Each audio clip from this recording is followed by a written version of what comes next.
Thank you for watching the State of Security. I'm Summer and this is Ken.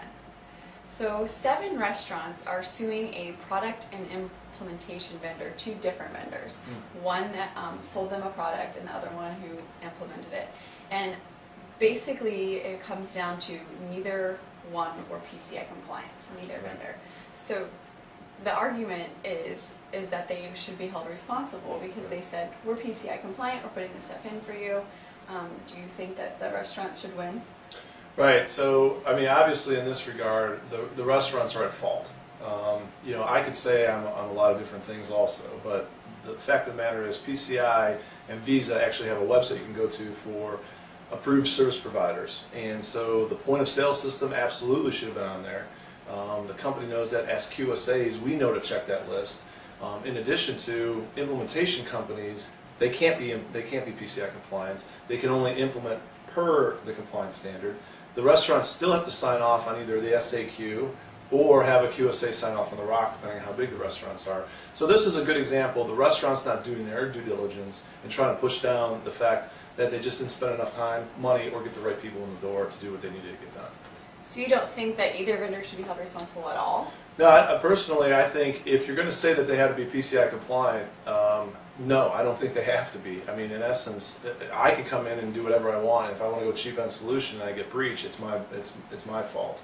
There's obviously point of sale systems. There's always obviously vendors that have been approved to do these type of things for the restaurants. They didn't want to do it. They didn't have the knowledge or whatever. So they're fully at fault. I think this is a lawsuit that's not even going to go anywhere with it. So each of the restaurants just make up for their own losses. I Right, think it was something like $50,000 that they were responsible for. Yeah, I mean, this is a good lesson for especially small merchants as level 2 becomes prevalent and having to issue, ROCs. Level 3 and 4, they're going to have to start looking at SAQs and actually signing off. So self-assessment, if you're just going through and saying yes to all this stuff and you come back and one of your vendors isn't compliant, you're the one that said yes to, not them. So again, this is a good example of you have to do your due diligence, you have to spend your time and money and figure out who's coming in to help you with PCI.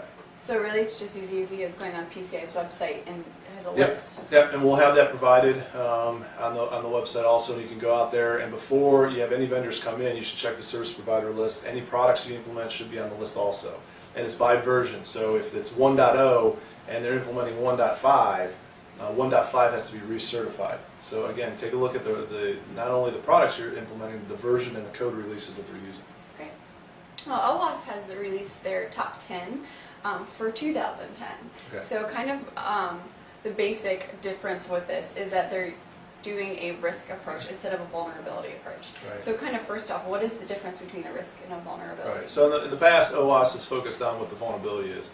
Cross-site scripting, SQL injection, there are 10 categories. We're moving now to a risk-based approach, which is not only looking at just the pure vulnerability, but saying what's the likelihood of someone exploiting that vulnerability, what's the impact, and then determining an overall risk to your application. And so the difference is, hey, I got all these vulnerabilities versus your system's at an extreme risk of compromise based on the following information. So it's a good approach. It's something that, you know, if it's new, if this is the first time you've heard it, OWASP has their own risk modeling. We'll also include on the website our own risk modeling. It's something that you can use. I like ours a little bit better because it's not focused purely on what the technical impact is. It's more on the business impact. Sure. I know in the along with that, it gives kind of some tips on with PCI as well, Right. and kind of some actions that you should take with some of the things that we're seeing in the OWASP top Right. 10. So along with that, I mean, what are actions people should be taking going into the new year? Right. Well, clearly, you know, as we've talked in the past, it's the SQL injection, it's the web layer that we're seeing a lot of breaches occur at. With PCI, obviously, that's money. So people and the hackers are actually trying to go after that.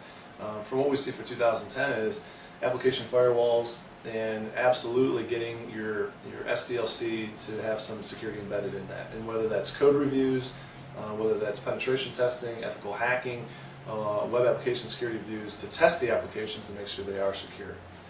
And all this stuff that you can find on OWASP, it's a non-for-profit organization. We'll put the link up there. It has some good standards that one should follow. Great. So last thing, data masking. It's kind of a new topic for some people. Right. Basically, it's just developers have been using more and more of companies' real data to test their systems with, Right. which is not protected, and then it's easier for hackers to come in Right. to steal their data. So what would your tips be? Yeah, pretty simple. I mean, data masking in itself is a good idea. We've seen tokenization, data masking, really anything to get the data by itself in storage, transmission, and processing outside the company to either a clearinghouse or some other provider. This allows if a hacker got into your systems, they wouldn't have clear access to the data. Right.